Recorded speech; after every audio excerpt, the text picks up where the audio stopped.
स्वतंत्रता दिवस के मौके पर पाकिस्तान से लेकर दुनिया के अलग अलग हिस्सों में भारत की आजादी का जश्न मनाया गया है। The theme of independence, but the venue is different. You see, India is not the only country celebrating its independence today.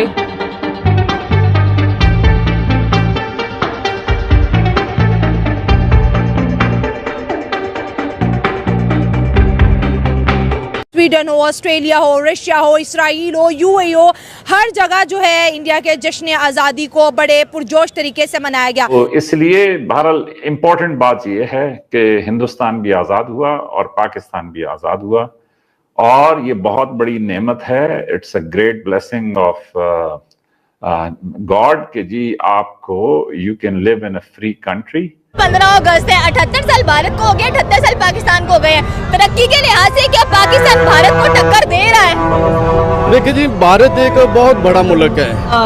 ये जो 78 इयर्स गए हैं, इसमें हम पाकिस्तान के लोगों की अगर मैं बात करूं या गवर्नमेंट्स की बात करूं, हम भारत को एक पड़ोसी के तौर पे क्यों नहीं ले पाए? क्यों हमें हर वक्त यही डर लगा हुआ है 78 इयर्स से कि पता नहीं भारत ने हमें क्या नुकसान पहुंचा देना है, क्या खा जाना है उसके साथ।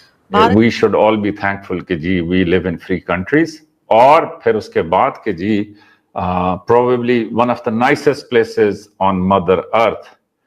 तो ये भी फिर एक इंटरेस्टिंग डिबेट है कि जी घर पूरी कायनात में सिर्फ मदर अर्थ ही है। है उनको क्या कहना चाहते हैं उनके यौम आज़ादी पर? क्योंकि वो सारे तो डेफिनेटली विश करते हैं पाकिस्तान को भी इसकी यौम आज़ादी।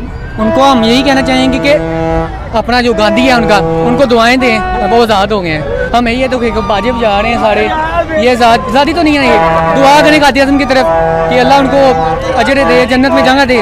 नमस्कार दोस्तों, हिंदुस्तान तक की एक और वीडियो में आपका फिर से स्वागत है। दोस्तों, एक बहुत बड़ी न्यूज़ निकल के सामने आ रही है। जैसा कि हम सब जानते हैं, आज 15 अगस्त है और 15 अगस्त के दिन तिरंगे के रंग केसरिया, सफ़ेद और हरा सिर्फ भारत के आसमान में नहीं बल्कि पूरी दुनिया के कोने कोने में लहराते हुए नज़र आ रहा है। 15 अगस्त सिर्फ एक तिथि नहीं, एक कहानी है। एक कहानी जो 1947 की सुबह से शुरू होती है, जब अंधेरों के बीच एक नई रोशनी का जन्म हुआ था। एक रोशनी जो लाखों के खून, आंसू और कुर्बानियों से जल उठी थी। आज न्यू दिल्ली के लाल किला से लेकर न्यूयॉर्क के टाइम्स स्क्वायर तक, लंदन के ट्रैफलगर स्क्वायर से लेकर दुबई के बुर्ज खलीफा तक हर जगह एक ही गीत गूंजता हुआ नजर आ रहा है, जन गण मन, जो कि भारत का राष्ट्रगान है। एम्बेसीज में तिरंगा आकाश को छू लेता है और भारत माता की जय का नारा हवाओं को चीर देता है।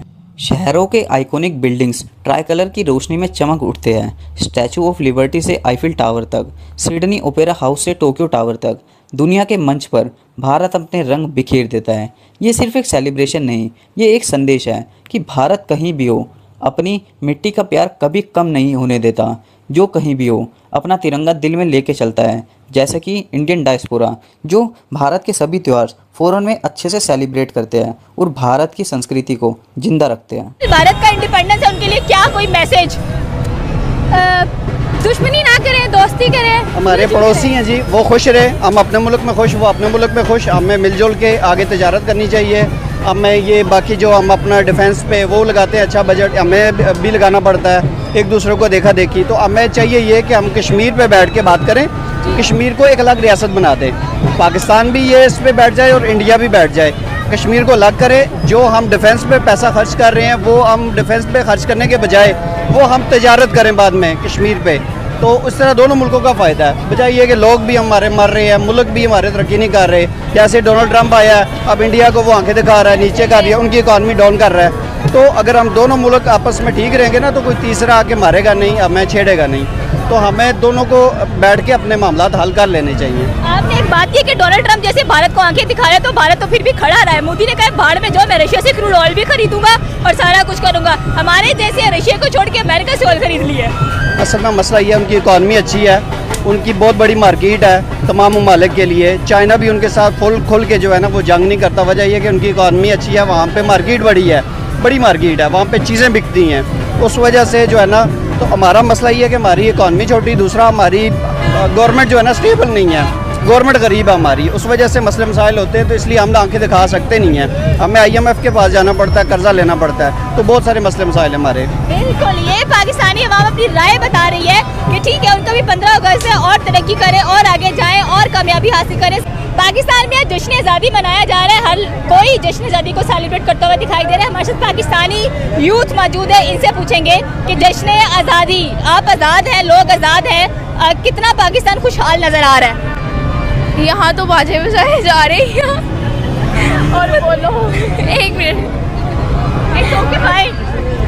अच्छा क्या होता है यहाँ पे? ऐसे लग रहा है जैसे पता नहीं क़यामत आ गई हो, कोई वो इस तरह खुशी वाला माहौल नहीं लग रहा। एक अच्छे से इंसान सेलिब्रेट करता है, पर इस तरह का कोई माहौल नहीं है। बस ऐसे जैसे पेंडू लोग उठ के आए और बस बाजे बजाई जा रहे हैं। हम तो बाजे भी लेकर आए हैं और हाथों में गजरे पहन के हम तो अपनी आज़ादी सेलिब्रेट कर रहे हैं। ये जो 78 इयर्स गए हैं, इसमें हम पाकिस्तान के लोगों की अगर मैं बात करूं या गवर्नमेंट्स की बात करूं, हम भारत को एक पड़ोसी के तौर पे क्यों नहीं ले पाए? क्यों हमें हर वक्त यही डर लगा हुआ है 78 इयर्स से कि पता नहीं भारत ने हमें क्या नुकसान पहुंचा देना है, क्या खा जाना है। उसके साथ भारत जिस तरीके से आगे बढ़ा, चाहे वो फॉरेन पॉलिसी हो, कुछ भी कही है, उनके साथ हमारे जैसे रिलेशंस रहे, लेकिन अपनी कंट्री को उन्होंने काफी अच्छा संभाला है फॉरेन पॉलिसी और इकोनॉमी के लिहाज से भी। और हम कई जगह पर मार खाते हुए नजर आते हैं, ऐसा क्यों? देखिए, एक तो बड़ा बुनियादी फर्क ये था कि कांग्रेस की जो लीडरशिप थी वो ग्रास रूट से आई थी, वो आम लोगों से थी और उन्हीं की एस्पिरेशंस को रिप्रेजेंट करती थी। हमारी जो पाकिस्तान बनने से पहले की लीडरशिप थी उसका ग्रास रूट से कोई ताल्लुक नहीं था एज सच। वो एक एलीट क्लास को रिप्रेजेंट करती थी और उन्होंने एलीट क्लास के जो इंटरेस्ट थे उनको प्रोटेक्ट करना था और यही एक प्राइमरी मोटिवेशन थी उनकी कि एक अलहदा मुल्क हासिल किया जाए। अगर कोई ये कहता है कि उनका जो मरकज़ और महवर जो था वो आम आदमी था, तो ऐसा नहीं था। उन्होंने ये चीज़ इंश्योर करनी थी कि लैंड रिफॉर्म्स ना हों, इंडस्ट्रीज की, मेजर इंडस्ट्रीज की नेशनलाइजेशन ना हो, बड़े बड़े ओहदे मिलें, वजारतें मिलें, वसाइल मिलें और वो हुक्मरानी कर सकें। तो जब आप का जो फोकस है वो आपकी अपनी क्लास की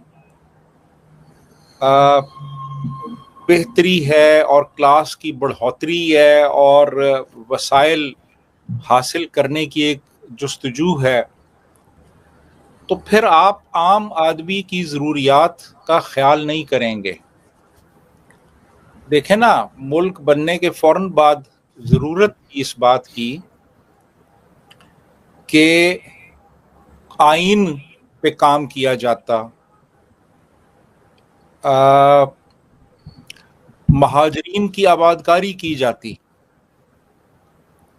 इलेक्शंस करवाए जाते, अवाम के मुंतखब नुमाइंदों को हुकूमत मुंतकिल की जाती।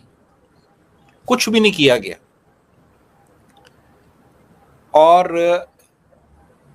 बंदर बांट शुरू हो गई कि मैंने कौन सी वजारत लेनी है और उसने कौन सी लेनी है और उसने कौन सी लेनी है, और लड़ाई झगड़े आपस में। इवन आप जिन्ना साहब को देख लें। दोस्तों, जैसा कि हम सब जानते हैं, जो भी देश हो वहाँ पर इंडियन डायस्पोरा काफ़ी ज़्यादा मात्रा में मौजूद होता है। जो इंडियन डायस्पोरा के लोग होते हैं वो वहाँ पर इंडिपेंडेंस डे जश्न के साथ मना रहे हैं। चाहे हम यूएसए की बात करें, न्यूयॉर्क की बात करें, पेरिस की बात करें, टोक्यो की बात करें या बुर्ज खलीफा की बात करें। दोस्तों, बुर्ज खलीफा पर तो भारत का झंडा भी लहराया गया। हर साल इंडिपेंडेंस डे के दौरान भारत का तिरंगा झंडा बुर्ज खलीफा पर शो होता है और रात के 12 बजे सभी लोग वहाँ पर एकत्र होते हैं और इंडिपेंडेंस डे सेलिब्रेट करते हैं। यूएसए की सड़कों पर भी रैलियाँ निकली, तिरंगा लेकर इंडियन डायस्पोरा के लोग निकल पड़े थे और इंडिपेंडेंस डे अपने तरीके से सेलिब्रेट कर रहे थे। दोस्तों, ये भारत की पहचान है कि किस तरीके से भारत अपनी संस्कृति को विदेशों में भी जिंदा रखता है। अब जो इंडियन डायस्पोरा के लोग हैं वो रहते तो बाहर है पर लेकिन उनके दिल में तो हिंदुस्तान बसता है। इस वजह से वो काफ़ी ज़्यादा सेलिब्रेट करते हैं सभी त्यौहार। हमने दिवाली भी देखा, होली भी देखा, किस तरीके से सभी लोग सेलिब्रेशन का हिस्सा बनते हैं। और जो इंडियन डायस्पोरा के लोग हैं वो वहाँ की जनरल पब्लिक को भी इन्फ्लुएंस कर देते हैं और सभी के साथ मिलकर ये त्यौहार सेलिब्रेट किया जाता है। दोस्तों, भारत का स्वतंत्रता दिवस किसी त्यौहार से कम नहीं है, क्योंकि कितने बलिदानों के बाद हमें ब्रिटिशर से आज़ादी मिली थी, तो इस वजह से जश्न तो बनता है। दोस्तों, आपको वीडियो कैसी लगी? अगर वीडियो अच्छी लगी तो चैनल को जरूर सब्सक्राइब करें, वीडियो को लाइक करना ना भूलें। मिलते हैं अगली वीडियो में, तब तक के लिए धन्यवाद। जय हिंद।